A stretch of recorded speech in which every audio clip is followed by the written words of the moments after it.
Cher Président Pöttering, cher Hans-Gert, Monsieur le Président, et si vous me le permettez, mes chers amis, je suis très heureux d'être aujourd'hui votre invité.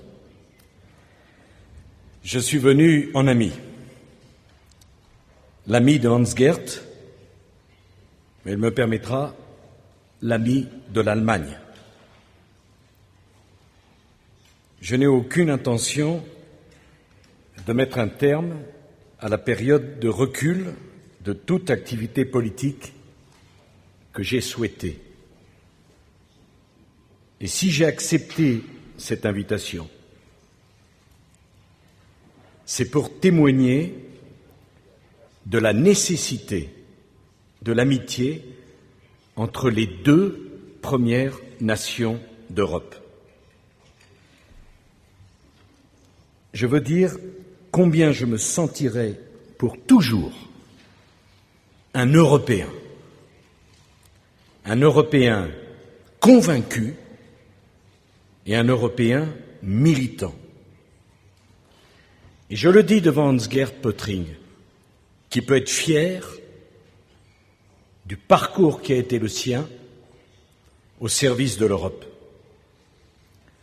Car la vie d'Hans-Gert Pöttering, c'est la vie d'un Européen engagé. Et l'Europe a besoin de cet engagement. À peine âgé de 33 ans, il est élu député au Parlement européen, constamment réélu. Hans-Gert est l'un des seuls qui ait siégé sans interruption au Parlement européen depuis 1979, un Parlement européen qui n'a pas d'équivalent dans le monde. Tu en as été le président, comme tu as été le président de notre famille politique. Pourtant, lorsque notre ami Pöttering voit le jour, dans un village de Basse-Saxe, ce parcours européen d'Hans-Gert Pöttering est un parcours inimaginable à proprement parler. Hans-Gert Pöttering voit le jour dans une famille meurtrie par la guerre. Quelques mois plus tôt, ton père a trouvé la mort dans les derniers combats de la Seconde Guerre mondiale. Tu vois le jour dans une patrie vaincue, démembrée, déshonorée par la barbarie nazie. Dans un pays, le tien, qui n'a plus de gouvernement, qui n'a plus d'État et dont l'avenir semble sombre et pour le moins incertain. Tu vois le jour dans une Europe dévastée, ruinée, bientôt coupée en deux par un rideau de fer qui enfermera la moitié des Européens dans l'implacable prison communiste pendant des décennies. Je ne parle pas du Moyen-Âge, je parle de la situation qu'ont connue des femmes et des hommes comme Hans-Gert Pöttering. Tu vois le jour dans un monde qui semble désormais appartenir aux géants américains et soviétiques, un monde dans lequel l'Europe semble être passée par sa faute, par ses immenses fautes contre elle-même et contre l'humanité, du statut de leader à celui de champ de bataille de la guerre froide qui s'annonce. Voilà ce qu'était l'Europe au milieu du XXe siècle. Et nous n'avons pas le droit de l'oublier. Les nations de notre continent, et d'abord la France et l'Allemagne, n'ont cessé tout au long de leur histoire de se jalouser de s'affronter, de se détruire et de se faire la guerre. Ce n'est pas le Moyen-Âge, c'est le XXe siècle.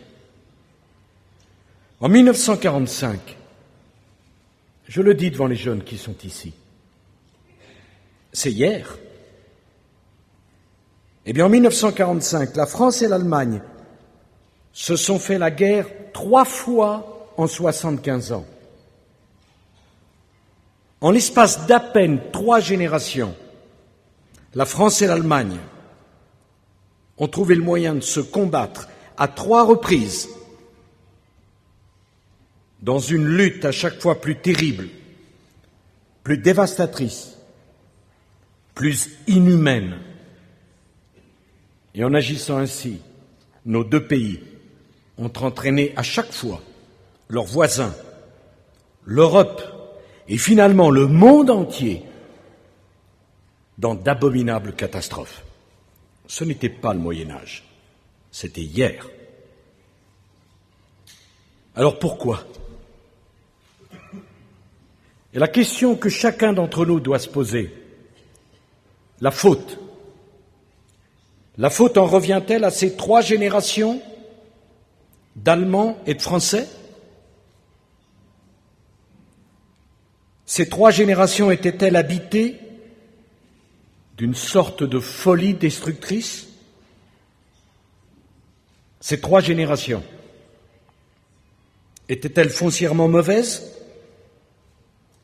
Mais ces générations, c'étaient les générations également de Thomas Mann, de Marcel Proust, de Marie Curie et de Robert Koch. Je ne crois pas que ces générations étaient foncièrement mauvaises. Je crois que ces générations étaient d'abord et avant tout prisonnières de la force des choses, c'est-à-dire d'un système de pensée et d'action dans lequel chaque nation s'imaginait au-dessus des autres. Un système de pensée et d'action dans lequel chaque nation se faisait une gloire d'être au-dessus des autres, au nom du détestable et trop fameux égoïsme sacré. Voilà où a conduit l'égoïsme sacré, où a conduit le monde du XXe siècle.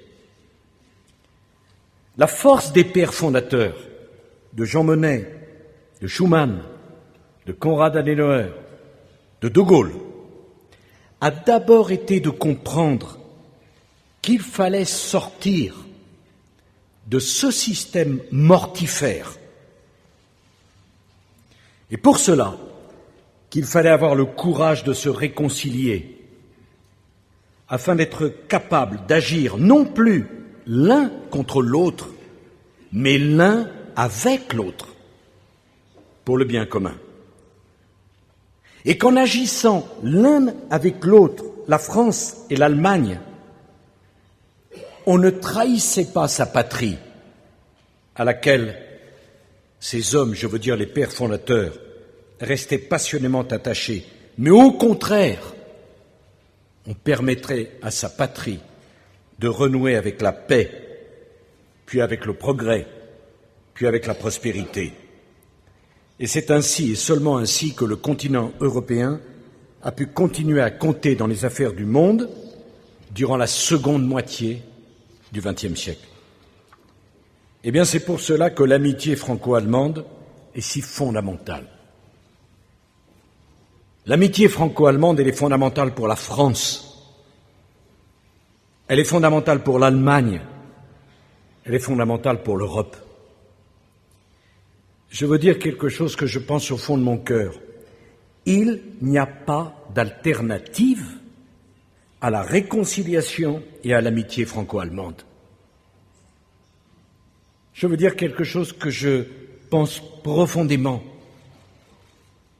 L'amitié entre la France et l'Allemagne n'est pas un sujet d'actualité politique. Ce n'est pas une question de gauche ou de droite.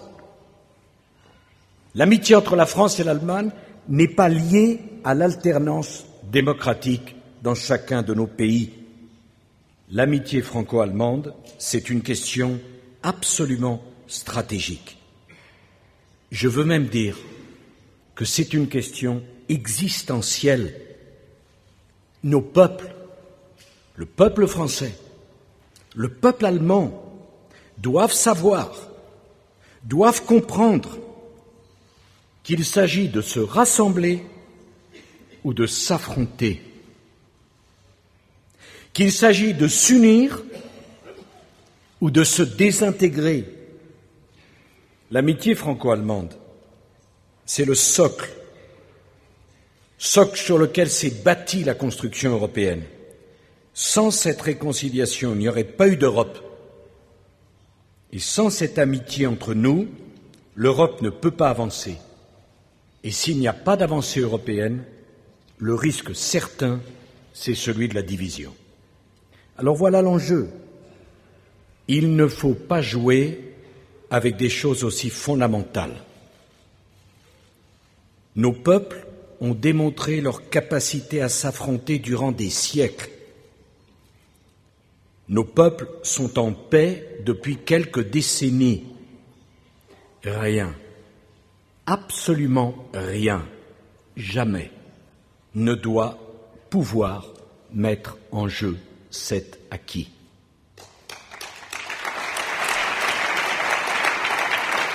L'amitié franco-allemande, c'est notre trésor commun, un trésor sacré, inestimable. Sans cette amitié, il y aurait eu d'autres guerres, il y aurait eu d'autres affrontements,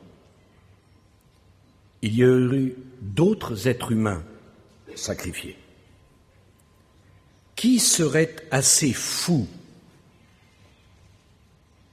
Qui peut bien être assez insensé pour croire que ce trésor est acquis pour toujours? Ce trésor est fragile, nous en sommes les gardiens. Pour le protéger, il n'y a qu'une seule façon d'agir, il faut le renforcer. Car malgré ces décennies d'amitié, nos deux pays conservent leurs différences de tradition, de caractère et de structure. Cela démontre par ailleurs que notre réconciliation n'a pas dilué nos spécificités. Et c'est heureux. Mais cela signifie que notre convergence n'est pas automatique, qu'elle dépend de nous, de nos efforts, de notre patience, de notre capacité à accepter des compromis. Depuis Adenauer et De Gaulle, il appartient à chaque responsable de nos pays respectifs d'y apporter sa contribution. Pendant 5 ans, en étroite coordination avec la chancelière Merkel, nous avons fait tout ce qui était en notre pouvoir pour que nos deux pays agissent ensemble, pour éviter que la crise bancaire n'emporte l'économie mondiale, pour sauver l'euro de la tourmente qui menaçait de tout emporter. Dans la crise, l'Europe avait un besoin vital de leadership. Le leadership n'est pas un gros mot. Le leadership, c'est un devoir. Et quand on a peur du leadership, c'est qu'on a peur de ses responsabilités. Et la France et l'Allemagne ont un devoir vis-à-vis de l'ensemble du continent européen. La France et l'Allemagne, en assumant leur leadership pendant la crise, n'ont fait que leur devoir. Alors, il faut dire la vérité. Soit, à l'avenir, nous serons capables de travailler ensemble, d'unir nos forces, de faire des propositions communes, et nos deux pays seront à la hauteur de leur histoire, dans un monde qui ne nous attendra pas, car le monde du XXIe siècle n'attend personne.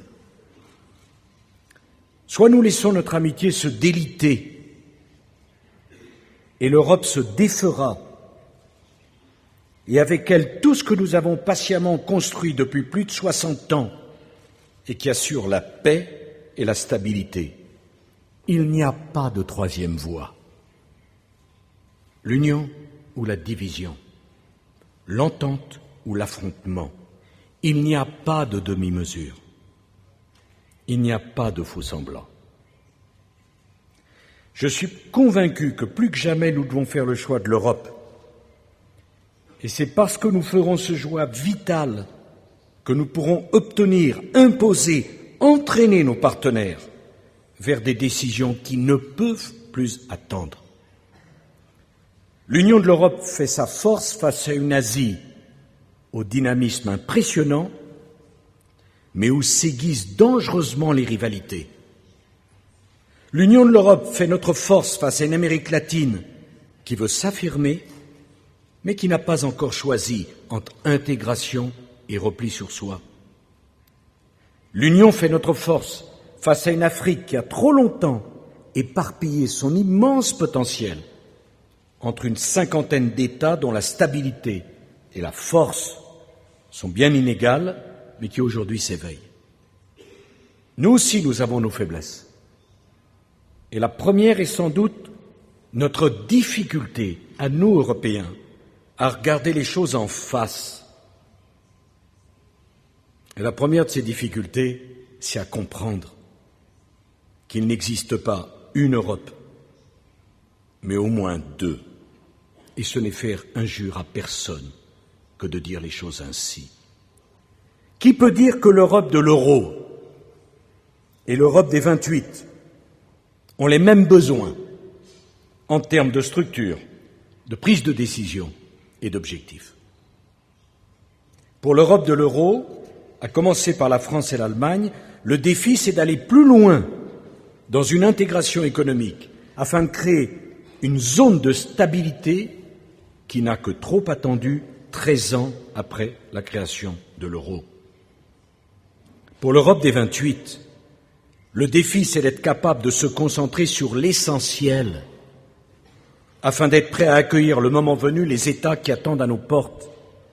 La priorité pour les 28, c'est de se recentrer sur l'essentiel et d'abandonner, je dis d'abandonner, tant de compétences qui ne peuvent plus être assurées en commun maintenant que nous sommes 28.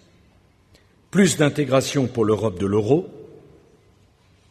moins d'intégration pour l'Europe des 28, voilà bien le choix paradoxal qu'il nous faut faire. La vérité, c'est que les pays de l'euro forment beaucoup plus qu'une simple zone. Nous avons fait le pari de mettre en commun notre monnaie. L'euro est devenu la pierre angulaire de la construction européenne. La fin de l'euro serait la fin de l'Europe. La fin de l'Europe serait la fin de la paix, la fin de la stabilité, la fin du modèle européen d'économie sociale de marché. Mesure-t-on le cataclysme d'un tel scénario? Mesure-t-on les conséquences d'un tel cataclysme? C'est pour cela qu'avec la chancelière Merkel, nous avons mis tout en œuvre pour sauver l'euro lorsque la spéculation se déchaînait et menaçait de tout emporter. Dans ce moment de vérité, la France et l'Allemagne ont fait face ensemble. Et dans ce moment de vérité, l'Allemagne et la France ont surmonté l'épreuve ensemble. Aucun pays européen n'a cédé. Au contraire, les plus menacés ont été capables de faire des efforts qui paraissaient inimaginables. Alors aujourd'hui, nos politiques économiques doivent être coordonnées, complémentaires, cohérentes. Depuis le traité de mars 2012, le gouvernement économique de la zone euro existe, il doit agir. L'Europe des 28, de son côté, n'avancera pas au même rythme. Nous devons respecter cela, l'assumer, c'est-à-dire l'organiser. L'Union européenne compte déjà 28 États membres, elle en comptera demain ou après-demain 32, voire 35. C'est sa mission historique. Il est notamment de l'intérêt de tous les Européens que les pays des Balkans nous rejoignent un jour et trouvent enfin, grâce à l'Union européenne, la réconciliation, la stabilité et la prospérité. J'aime ce que disait Konrad Adenauer. L'histoire est la somme de tout ce qui aurait pu être évité. À l'heure où nous commémorons le drame de la Première Guerre mondiale, je le dis avec gravité, l'Europe ne peut pas se permettre d'ignorer Sarajevo et Belgrade. Les grandes puissances d'alors ont négligé le drame qui couvait dans cette région. Le 28 juin 1914, quand la mèche s'est allumée à Sarajevo, il était trop tard. Et la déflagration n'a pas simplement ravagé les Balkans, la déflagration a englouti un monde, celui de l'Europe que l'on appelait l'Europe de la Belle Époque. Après la déflagration, qu'est-ce qu'il est resté de la Belle Époque? Nous ne pouvons pas commettre les mêmes erreurs. Pour réussir cette mission historique, l'Union européenne doit se concentrer sur ce qui est sa mission, assurer un grand marché loyal et efficace, prenant appui sur quelques grandes politiques. L'Union européenne, Hans-Gert, doit renoncer à la prétention de tout réglementer et de tout régenter. Ce n'est pas cela qui était le message des pères fondateurs. Comme tu l'écris à juste titre, Hans-Gert, l'Union européenne doit se concentrer sur l'essentiel pour que l'Europe soit forte là où elle est la seule à pouvoir agir. C'est aussi ce que je pense. L'Union européenne doit cesser de perdre du temps, de perdre de l'énergie et par-dessus tout, de perdre de la crédibilité sur des sujets qui ne relèvent pas à l'évidence de sa compétence. L'Union européenne doit cesser d'exaspérer les citoyens. L'Union européenne doit cesser d'exaspérer les entrepreneurs par des réglementations toujours plus incompréhensives sur des sujets sans cesse plus secondaires. Nous devons donc, et c'est un Européen convaincu qui vous parle, assumer l'abandon de pans entiers d'une activité communautaire d'aujourd'hui qui gagnerait grandement en lisibilité si elle se concentrait sur 7 ou 8 grandes politiques européennes, celle de l'industrie, celle de la recherche, celle de l'énergie, celle de l'agriculture ou encore celle de la concurrence.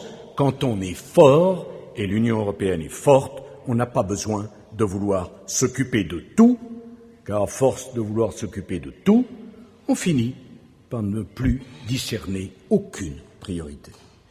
Soyons francs, cela demandera une grande vigilance, car il est toujours plus facile de multiplier les textes, il y a toujours de bonnes raisons pour y pousser, il est beaucoup plus difficile de mettre en place les politiques fortes et ambitieuses dont nous avons besoin, il y a toujours de mauvaises raisons pour ne pas agir, pour reporter à plus tard, pour attendre tel ou tel. Mais c'est ainsi que l'Europe pourra remplir sa vocation qui est d'assurer aux nations du vieux continent la paix, la démocratie, l'état de droit.